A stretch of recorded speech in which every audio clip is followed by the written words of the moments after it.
Hello दोस्तों, मैं विशाल Chaudhary hopes academy Nagpur में ईस्वी सन 2002 से 11th-12th science, engineering entrance, medical entrance, architecture entrance की क्लासेस कंडक्ट करता आ रहा हूँ। 14 एक्सपर्ट लेक्चरर्स होप्स में फिजिक्स, केमिस्ट्री, बायोलॉजी, मैथ्स पढ़ाते हैं। दोस्तों, आज मैं आपको 12th की साइंस की class, engineering entrance, medical entrance की क्लास ज्वाइन करने से पहले कौन से फैक्टर्स आपने देखना जरूरी है उस बारे में बात करने वाला हूँ। सबसे महत्वपूर्ण फैक्टर है पहले सब्जेक्टिव पढ़ना, ऑब्जेक्टिव पढ़ने के पहले। भारत में इंजीनियरिंग के एडमिशंस और मेडिकल के एडमिशंस ऑब्जेक्टिव एंट्रेंस टेस्ट पर ही होते हैं, लेकिन ऑब्जेक्टिव पढ़ने के पहले आपको सब्जेक्टिव पढ़ना बहुत जरूरी है। आईआईटीज में भी एडमिशन के लिए बोर्ड में एलिजिबिलिटी मार्क्स रहना बहुत जरूरी है।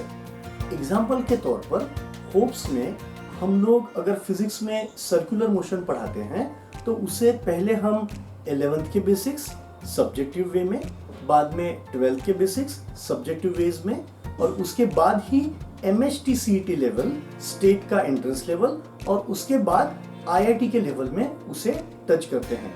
इससे विद्यार्थियों को वो समझने में बड़ी आसानी हो जाती है। काफी ट्यूशन क्लासेस पहले ऑब्जेक्टिव पढ़ाते हैं, जिससे बाद में विद्यार्थियों को कॉन्सेप्चुअली उस सब्जेक्ट को या उस चैप्टर को समझना बहुत दिक्कत महसूस होता है। यह इसी तरह है जैसे आपने 8th स्टैंडर्ड का एग्जाम दिया और बिना 9th या 10th स्टैंडर्ड पढ़े आपने सीधे 10th के ऑब्जेक्टिव क्वेश्चन सॉल्व करने की कोशिश की। दोस्तों, ज्यादातर एकेडमीज में एक विषय पढ़ाने के लिए एक लेक्चरर होता है। जैसे फिजिक्स पढ़ाने के लिए एक लेक्चरर, केमिस्ट्री पढ़ाने के लिए एक लेक्चरर। अगर यह लेक्चरर बीमार हो जाता है या इसका अगर कोई छोटा मोटा एक्सीडेंट हो जाता है तो वह पूरा सब्जेक्ट एक जगह रुक जाता है, जिससे ना तो कोर्स समय पर पूरा हो पाएगा, ना तो हम लोग समय पर उसके टेस्ट्स ले पाएंगे। दोस्तों, होप्स में एक सब्जेक्ट पढ़ाने के लिए 2 से 4 लेक्चर्स रहते हैं। जैसे केमिस्ट्री को हमने ऑर्गेनिक केमिस्ट्री, इनऑर्गेनिक केमिस्ट्री और फिजिकल केमिस्ट्री 3 पार्ट्स में डिवाइड किया है।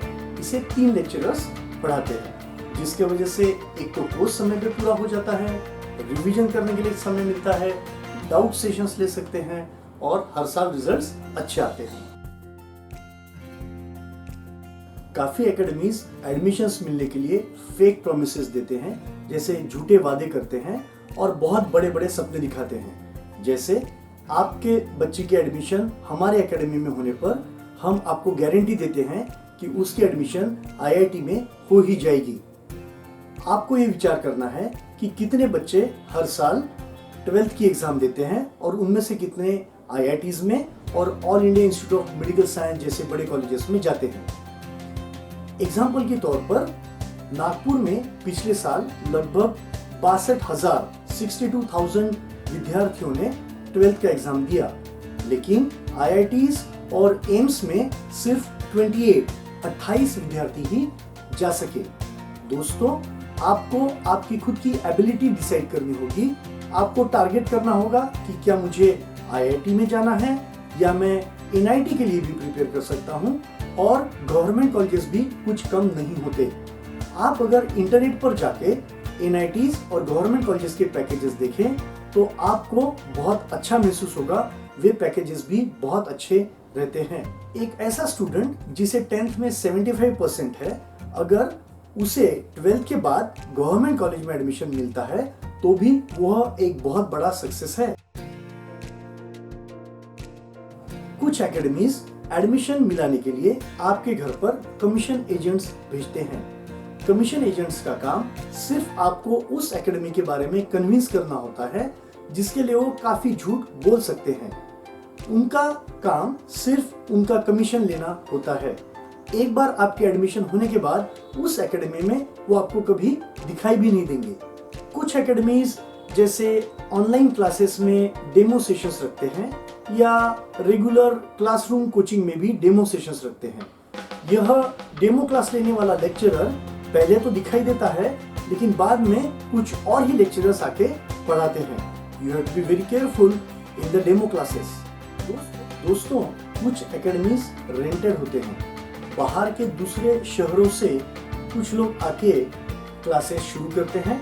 बहुत बार कुछ कारणों से उन्हें क्लास बंद करना पड़ता है। इसके वजह से विद्यार्थियों का नुकसान हो सकता है। कुछ अन्य क्लासेस में 8th, 9th, 10th, 11th, 12th और ऐसे काफ़ी सारे इंजीनियरिंग के भी क्लासेस पढ़ाए जाते हैं, जिसमें रिजल्ट पर उनका कंसंट्रेशन नहीं रह पाता है। अगर कोई विद्यार्थी अलग अलग जगह पर क्लास लगाता है, जैसे फिजिक्स के लिए और एक लेक्चरर, केमिस्ट्री के लिए और कोई, मैथ्स के लिए और कोई, बायोलॉजी के लिए और कोई, वह स्टूडेंट पूरा टाइम दौड़ते भागते रहता है और उसका काफ़ी समय इसी में चले जाता है। थोड़ा रिस्क भी रहता है जब एक विद्यार्थी एक जगह से दूसरी जगह पे ट्रैवल करे। दोस्तों, आपने कोई भी एकेडमी को उनके पिछले साल के विद्यार्थी कौन से कॉलेजेस में सिलेक्ट हुए उसके बारे में जरूर पूछना चाहिए।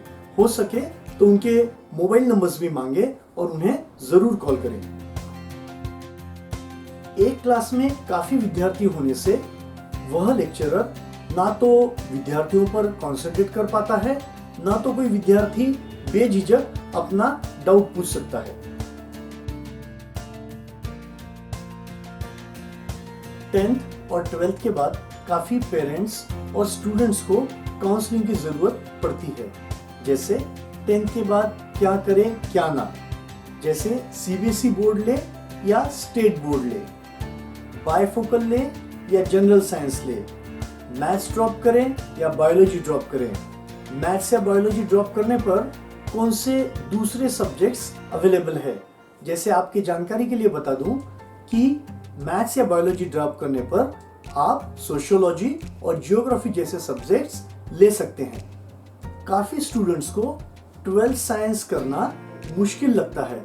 उन्हें मैं बता दूं कि 12th साइंस पास होना बहुत आसान है, क्योंकि इसमें फिजिक्स, केमिस्ट्री और बायोलॉजी तीनों सब्जेक्ट्स में 100 में से 30 मार्क्स इंटरनल्स है जो आपके कॉलेज के पास रहते हैं। आपने कॉलेज में ठीक ठाक अच्छे मार्क्स लेने पर आपको इंटरनल मार्क्स अच्छे दिए जाते हैं। बचे हुए 70 मार्क्स में से बस आपको थोड़े ही मार्क्स लगते हैं पास होने के लिए। तो स्टूडेंट्स, 12th में साइंस में पास होना बहुत आसान है। 12th साइंस के बाद में हम जब आगे जाते हैं तब हमारे लिए पूरी लाइंस ओपन रहती हैं। जैसे आप कॉमर्स में जा सकते हैं, आर्ट्स में जा सकते हैं, या ऐसी कोई भी लाइन आप ऑप्ट कर सकते हैं जो 12th में साइंस रहने की वजह से आप ले सकते हैं। आप जब भी कोई जॉब के लिए जाते हैं तो सारे जॉब्स कॉम्पिटिटिव एग्जाम्स पे डिपेंड होते हैं, और कॉम्पिटिटिव एग्जाम्स में मैथ्स एक इंटीग्रल सब्जेक्ट है। अगर आप 12th साइंस करते हैं और मैथ्स की थोड़ी ठीक ठाक तैयारी करते हैं तो मैथ्स आपको बाद में काफ़ी मदद करता है। होप्स में हम 12th के बाद भी काउंसलिंग कराते हैं। हमारे सारे स्टूडेंट्स को कैप कॉमन एडमिशन प्रोसीजर का फॉर्म कैसे फिलअप करें, स्कॉलरशिप्स कैसे मिलाएं। बहुत से पेरेंट्स को यह भी नहीं पता होता है कि अगर वह ओपन या ओबीसी कैटेगरी से बिलोंग करते हैं फिर भी उन्हें कुछ स्कॉलरशिप्स मिलती हैं। इन सारे के बारे में और हर एक विद्यार्थी का जो लाइन ऑफ इंटरेस्ट होता है, जैसे किसी को सॉफ्टवेयर डेवलपर बनना है, किसी को मैकेनिकल इंजीनियर बनना है, उनके लाइकिंग के अनुसार उन्हें हम कौन से कॉलेज में उन्होंने जाना चाहिए, कौन से कॉलेज का प्लेसमेंट अच्छा है, कौन से कॉलेज में कितनी फीस रहती है, क्या हॉस्टल फैसिलिटीज़ हैं, ये सारी बातें विद्यार्थियों को अगर वह दूसरे शहर में जाते हैं या कोई बड़े गवर्नमेंट कॉलेज में जाते हैं तो ये सारी चीज़ें जानना बहुत ज़रूरी है। 12th के बाद हम लोग विद्यार्थियों को कम से कम 3 या 4 बार बुलाकर सेमिनार्स लेते हैं, सेशन लेते हैं, जिनमें यह सारी जानकारी उन्हें दी जाती है। पिछले साल यानी 2019 से म्युनिसिपल कॉरपोरेशन और फायर डिपार्टमेंट ने काफ़ी स्ट्रिक्ट रूल्स किए हैं कोचिंग क्लासेस के लिए, जिसके तहत काफ़ी रेंटेड क्लासेस बंद किए गए। इनके मुख्य कारण थे एकेडमी के बिल्डिंग के अंदर पार्किंग का न होना, एकेडमी रेसिडेंशियल सैंक्शन में होना, उनके पास कमर्शियल सैंक्शन नहीं होना, एकेडमीज के पास फायर फाइटिंग फैसिलिटीज जिसके लिए 7 से 8 लाख रुपए का खर्चा आता है वो ना होना। होप्स में ये सारी फैसिलिटीज ऑलरेडी अवेलेबल हैं। दोस्तों, अब कोविड-19 के प्रॉब्लम के बाद सोशल डिस्टेंसिंग मेंटेन करना बहुत जरूरी हो गया है। होप्स में हम लोग सोशल डिस्टेंसिंग के सारे रूल्स फॉलो करेंगे और इसके चलते जो भी प्रिकॉशंस लेना जरूरी है वो सारे प्रिकॉशंस लेंगे। मैं आपको यकीन दिलाता हूँ कि इस वीडियो में जितनी सारी चीज़ें आपने सुनी देखी वह सारी चीज़ें हम होप्स एकेडमी में हर साल अप्लाई करते हैं। अगर आपको इस वीडियो से अच्छी जानकारी मिली है तो यह वीडियो आपके दोस्तों को ज़रूर शेयर करें, इसे लाइक करें और सब्सक्राइब करें। Thank you very much. Bye bye.